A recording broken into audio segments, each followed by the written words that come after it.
HMPSIH Talk. Kita dari HMPSIH. Kenalin aku Fanya. Aku Jusibrian. Yang akan nemenin kalian di podcast kita hari ini dari awal sampai akhir. Betul banget. Sebelum kita lanjut nih Jose, mau tanya dong tema kita hari ini apa nih? Tema kita hari ini yaitu aktif berorganisasi di dalam dan di luar kampus. Oke, aktif organisasi di dalam dan di luar kampus. Betul banget. Sebelum itu nih ada dua orang yang sangat keren-keren dan cakep-cakep, ganteng, teristimewa. Pada kepo gak sih siapa? Nah, kita mau kenalan dulu ya. Betul, sama kenalan kedua dulu. narasumber kita. Mulai dari Kak Aca, mungkin bisa dikenalin nama, program studi, dan angkatan berapa? Oke, halo teman-teman semuanya. Hai. Perkenalkan, nama aku Renata Ajeng Nugraha, akrab disapa Ajeng. Jadi teman-teman di rumah boleh banget panggil aku Ajeng. Aku dari Ilmu Hukum angkatan tahun 2022. Hai Kak Aca. Ya. Selanjutnya Kak Budi. Oke, halo teman-teman. Perkenalkan, Hai. nama saya Tristan Ivan Kuncoro, biasa dipanggil Bevan. Saya dari program studi ilmu komunikasi. Buat teman-teman yang nonton, jangan lupa tetap harus follow HMPSIH dan semuanya, dan orang-orang HMPSIH di sini sangat keren, Jos. Nah, dengar-dengar nih teman-teman semuanya, kedua narasumber kita ini aktif banget berorganisasi, aktif banget berkegiatan di dalam kampus, bahkan aktif itu keluar kampus, Jos. Betul Keren banget ya banget. sih? Ya. Nah, aku akan bacain pengalaman Kak Bevan yang keren-keren ini di dalam dan di luar kampus. Iya. Kak Bevan ini pernah menjadi ketua PTMB 2023, juga pernah menjadi anggota SMU 2022-2023, dan yang di luar kampusnya pernah menjadi volunteer event organizer, wedding organizer. Oh, Nah, selanjutnya yang di luar kampus mungkin bisa ditambahkan dari Kak Bevan. Mungkin untuk yang luar kampus, ya bisa waktu itu pernah ikut kayak camping-camping gitu, tapi ya memang aku kayak dicomot aja, memang ada kenalan, jadi teman-temanku butuh, ya udah aku dicomot. Terus mungkin tambahannya sih kerja juga ya, waktu itu sempat pernah kerja, nyambi lah. Karena di semester 1, 2, 3 itu kan aku 1, 2 nya online, semester 2 nya hybrid, semester 3 nya masih berani coba, akhirnya masih lanjut aja gitu. Oke, keren banget. Nah, karena tadi kita udah dengar nih background pengalaman organisasi dan mungkin kalian juga bekerja juga ya. Iya. Kita mau juga tahu nih, kita mau ngulik organisasi apa yang Kak Ajeng pernah lakuin di dalam kampus dan di luar kampus. Nah, aku bakal sebutin Kak Ajeng ini pernah menjadi koordinator bidang hubungan masyarakat di HMPSIH 2022 sampai 2023. Kak Ajeng juga pernah menjadi ketua pelaksana Unika Health Day X Green Activity Campus 2022-2023, dan saat ini nih Kak Ajeng menjadi staf bidang penalaran di HMPSIH 2023-2024. Tuh, tepuk tangan dulu teman-teman. Nah, selain itu untuk yang di luar kampus, tadi kan Kak Bevan sudah bekerja, Kak Bevan juga ada camping gitu ya Kak, benar ya. Nah, Kak Ajeng ini pernah bergabung bersama anggota klub Beauty of Me, Rahasia Gadis, dan yang saat ini mungkin sedang dilaksanakan atau dikerjakan yaitu menjadi PR di matahari-kita.co. Ya, Nah, Kak mungkin nggak tahu nih teman-teman yang nonton matahari-kita.co itu apa sih Kak? Mungkin bisa dijelaskan? Oke, kalau Matahari Kita.co sendiri itu sebenarnya suatu volunteer juga ya, suatu organisasi eksternal yang berfokus pada isu psikologi dan juga pengembangan diri atau self development. Nah, di Matahari Kita.co itu aku diamanahkan untuk menjadi staff dari bidang public relation, yang mana tugas dari public relation itu sendiri selain untuk mencari narasumber dalam kegiatan event apapun, kemudian menyusun talk dalam proker harian live Instagram kita, dan juga menyusun talking point untuk narasumber kita juga diamanahkan untuk menjadi public speakernya juga. Jadi setiap ada live Instagram, webinar, atau mungkin kegiatan internal dari matahari-kita.co kayak semisal bonding, LDK, dan lain sebagainya, itu MC atau moderatornya pasti dari staff public relation. Oh, kayak gitu. Oke, keren banget ya. Kita sudah tahu nih pengalaman-pengalaman dari Kak Bevan dan Kak Ajeng. Nah, saatnya kita tanya-tanya dengan pertanyaan yang ada. Silakan. Ya, mulai langsung ya Kak untuk pertanyaannya. Kalau boleh tahu nih, awal mau daftar organisasi di dalam kampus itu kenapa? Alasannya apa? Dan kira-kira motivasinya apa nih kalau join di dalam kampus? Boleh Kak Ajeng dikasih? dulu ya. Oke, kalau untuk motivasi sendiri, karena yang pertama aku sadar diri kalau aku orangnya nggak terlalu pinter kan. Aku nggak terlalu pinter dalam hal akademik gitu. Jadi istilahnya anak yang rata-rata yang biasa-biasa aja, nggak pinter-pinter banget, yang nggak budeg-budeg banget. Sehingga Betul. Nah, setelah itu aku berpikir bahwa kayaknya akan lebih baik kalau misal aku punya skill lain yang nantinya bakal bisa seimbang antara akademik dan non akademik gitu. Nah, menurut aku untuk mencari skill tersebut kita bisa join organisasi juga, baik dari internal maupun eksternal. Nah, waktu aku join HMPSIH di periode lalu, ternyata aku sadar kalau aku punya ketertarikan yang cukup besar dalam dunia public relation, social media, dan juga pengen juga belajar public speaking gitu.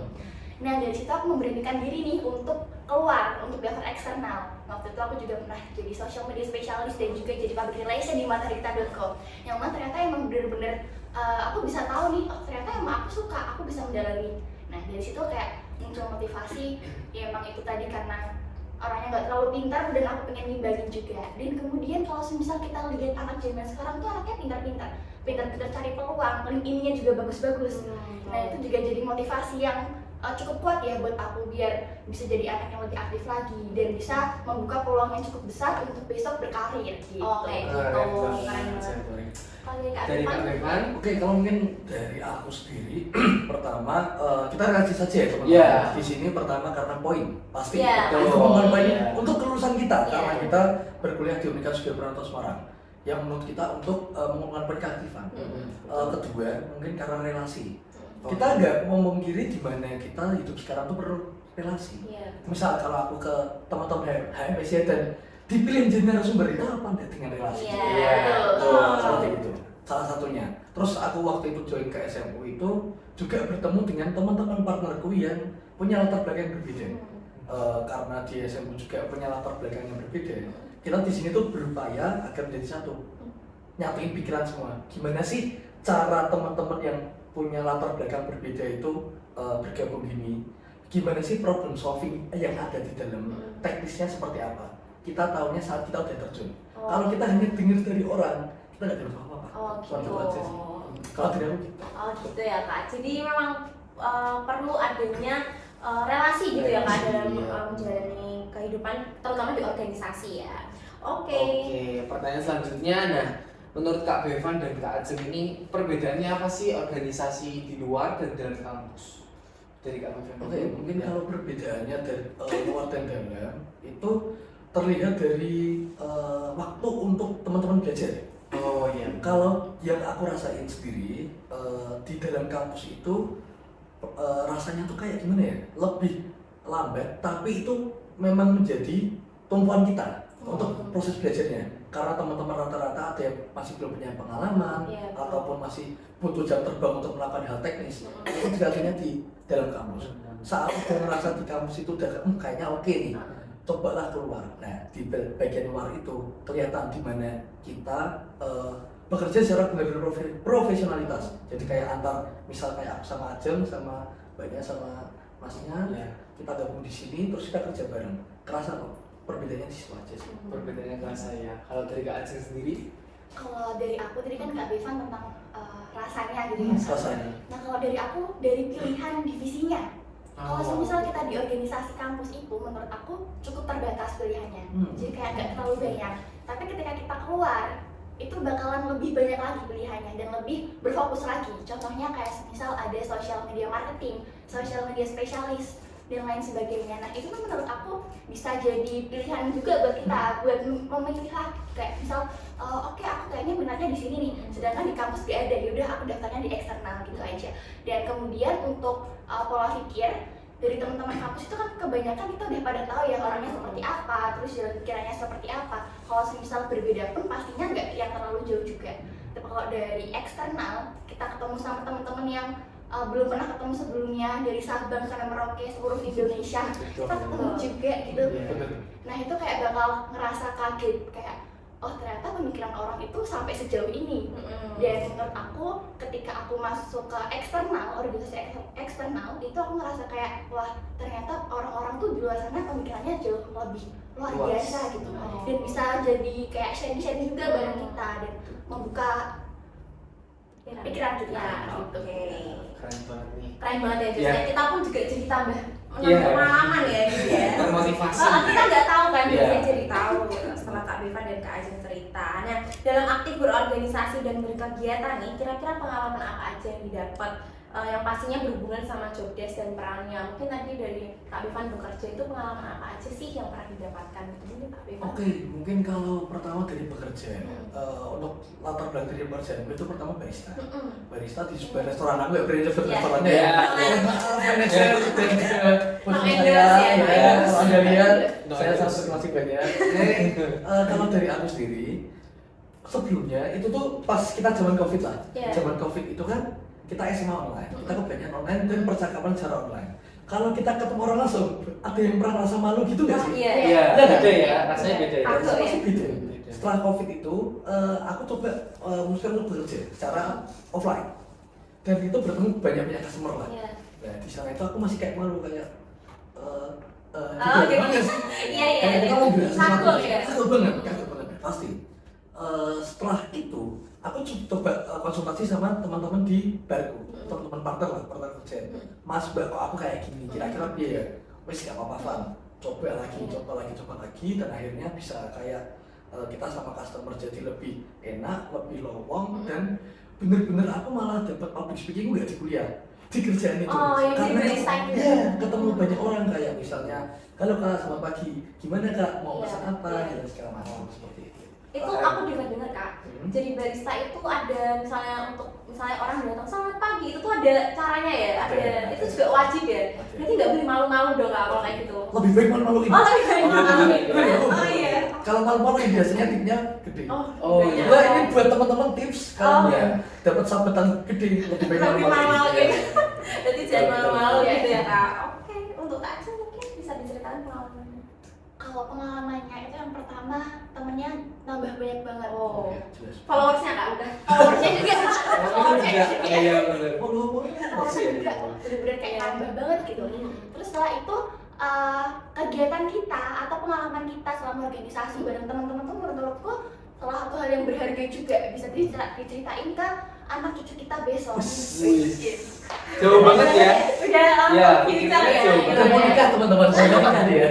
Yang mau hubungi nomor 2 ya. Iya bener. Renata Cenegara. Ya gitu.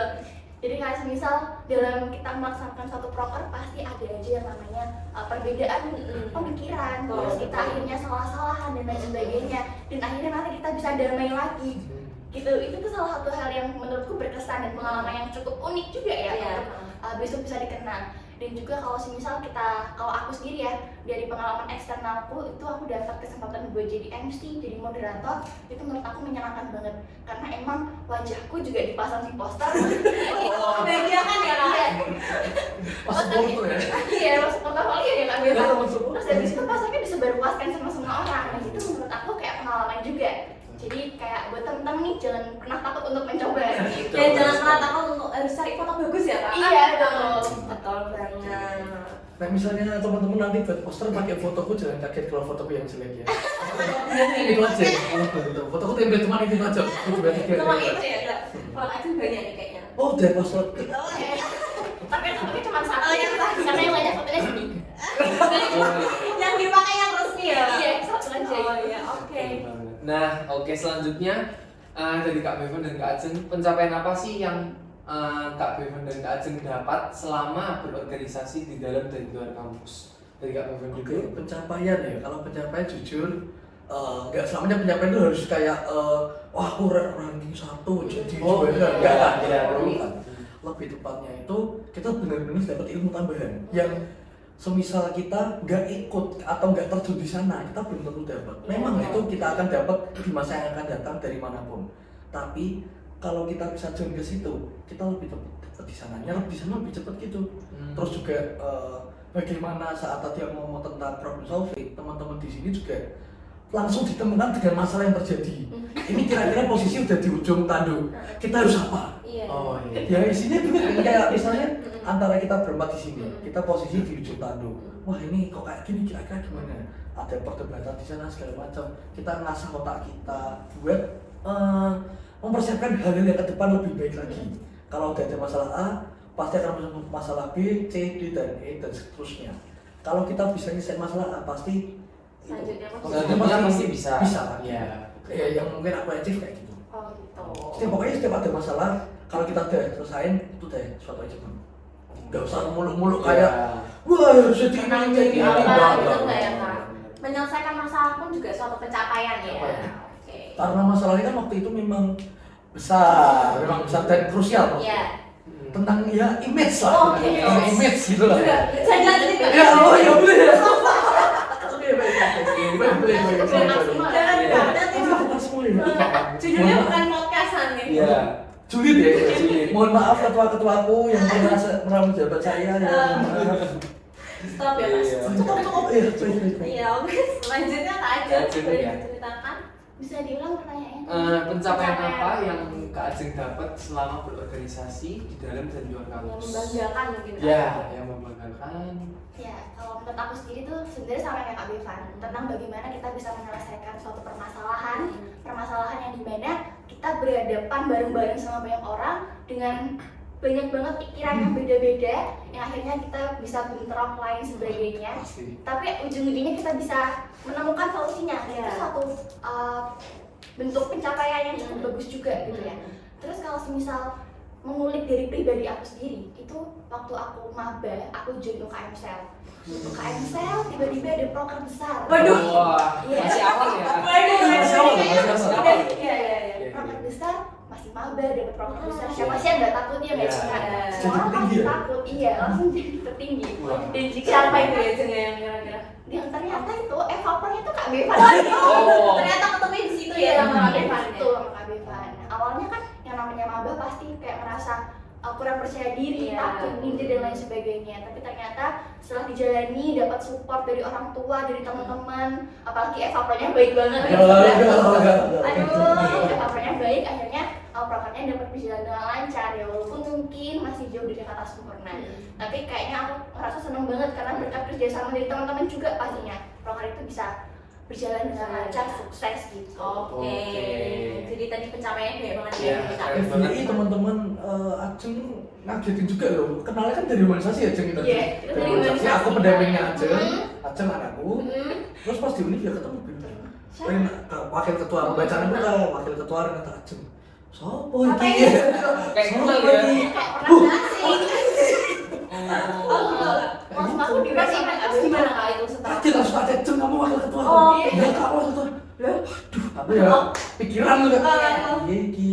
Oh gitu ya. Satu sisi bangga ya. Satu sisi bangga, tapi satu sisi juga pikiran karena ini proker yang besar. Iya. Salah satunya ya kita kalau sebutannya itu proker yang up 100 juta itu udah proker Oh, besar. Oh.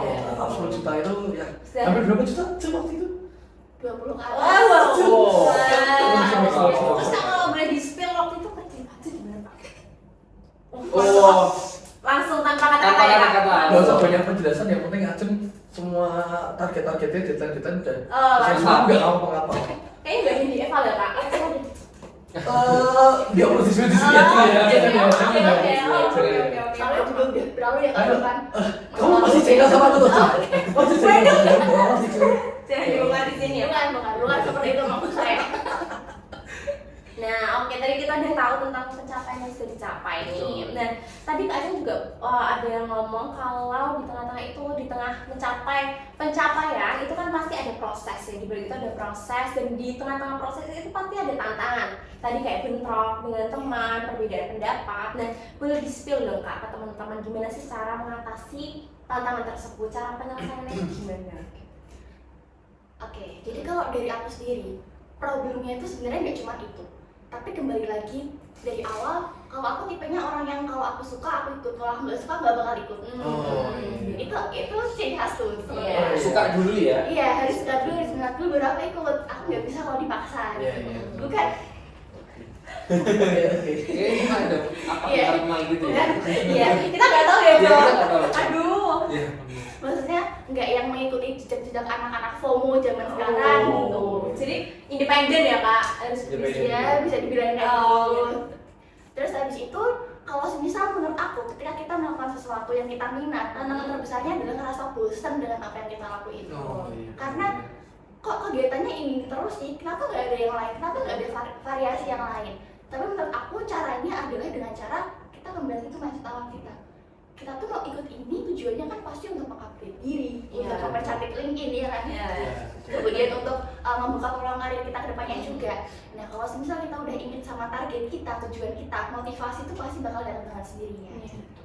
Jadi selalu ingat motivasi juga, dan jangan lupa minta doa restu dari orang tua. Penting banget ya Pak, ini itu yang paling penting. Oke, kalau Kak Bifan gimana? Tantangannya ya Iya. selama berproses ini, Iya. mungkin tantangannya itu gimana ya? Kalau pertama kita membahas tentang dalam kamus ya, teman-teman dari HMPS ya kan juga, ataupun teman-teman nanti yang nonton, itu kan pasti kalau kita masuk ke dalam suatu kepanitiaan aja lah, kita mau kepanitiaan jangan sampai orang. Di dalam kepanitiaan kita udah harus yang namanya keluarin waktu, nyempetin waktu, tenaga sama uang juga. Di sini teman-teman dari lab berkorban, itu yang masih menjadi anggota, apalagi kalau menjadi ketua. Yang korbannya benar-benar harus agak banyak, kayak akademis, terus juga bagian waktu kita nggak bisa nongkrong-nongkrong sama teman-teman, waktunya kita di sana semua.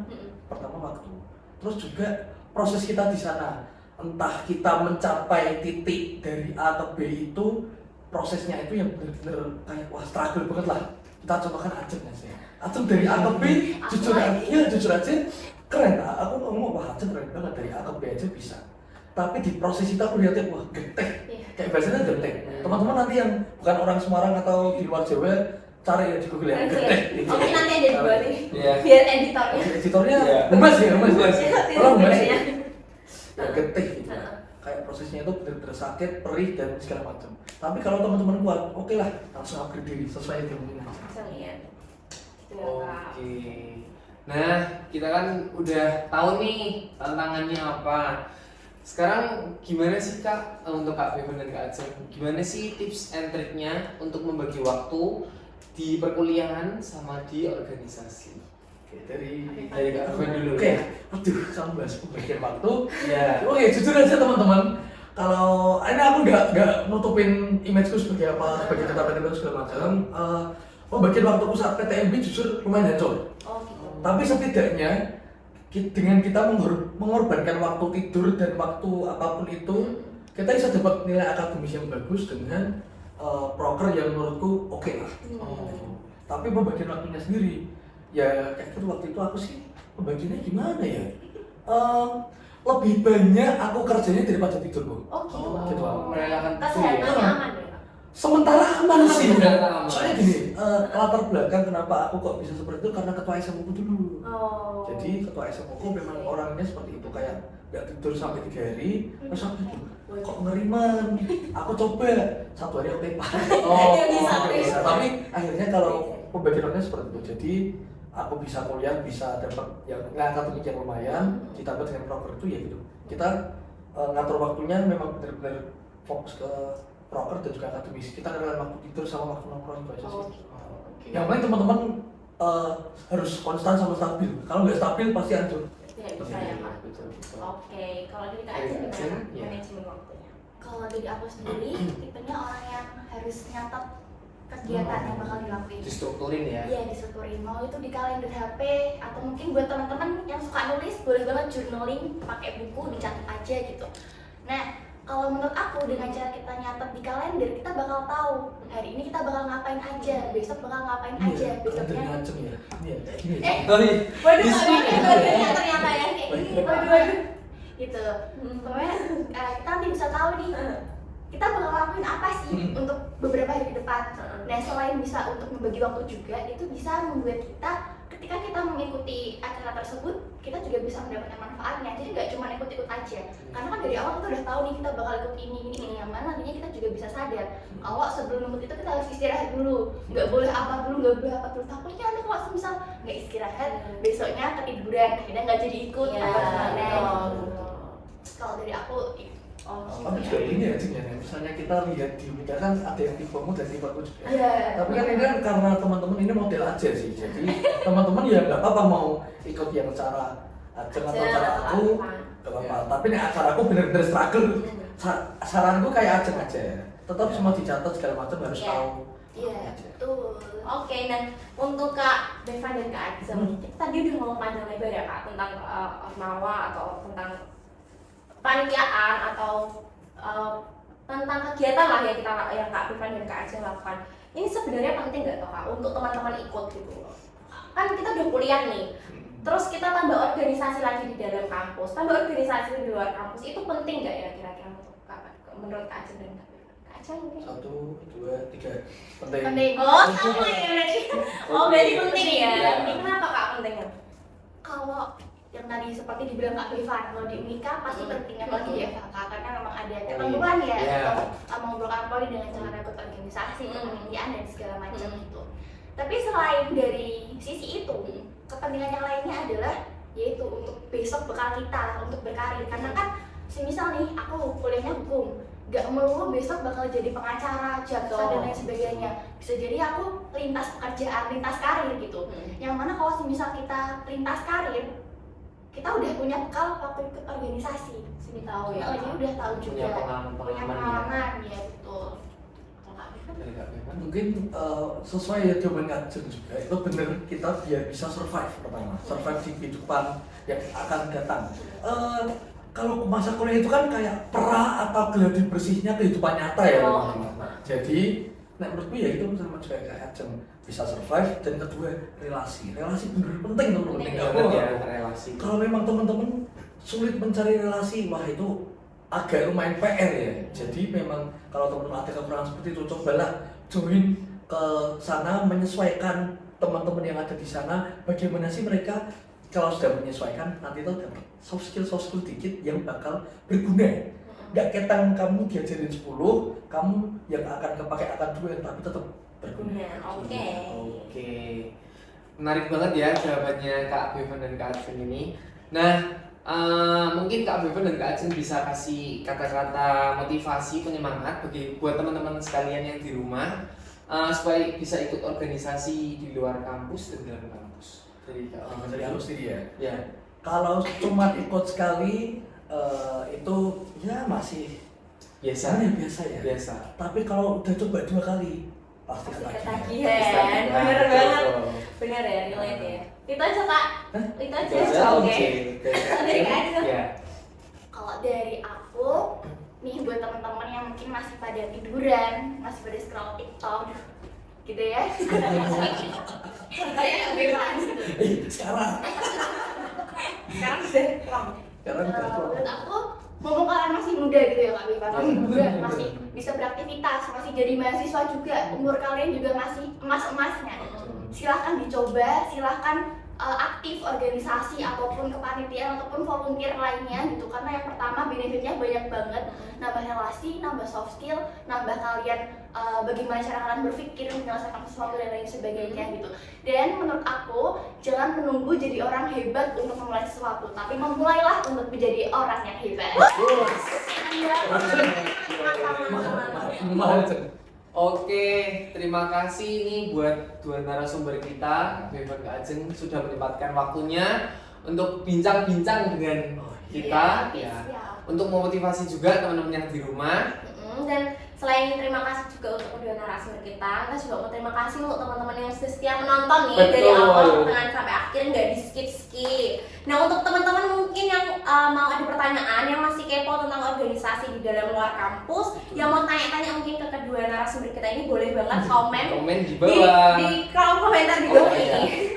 Jangan lupa like, comment, share, and subscribe. Oke, sebelum lanjut nih Kak, aku mau pantun dulu boleh ya? Boleh, apa tuh? Burung dara, burung cendrawasih. Cakep. Cari dulu ke Provinsi Papua. Cakep. Cukup sekian dan terima kasih, semoga bermanfaat untuk kita semua. Kita pamit undur diri, aku Fanya. Aku Jose. Sampai jumpa di podcast Selanjutnya. selanjutnya. Dadah.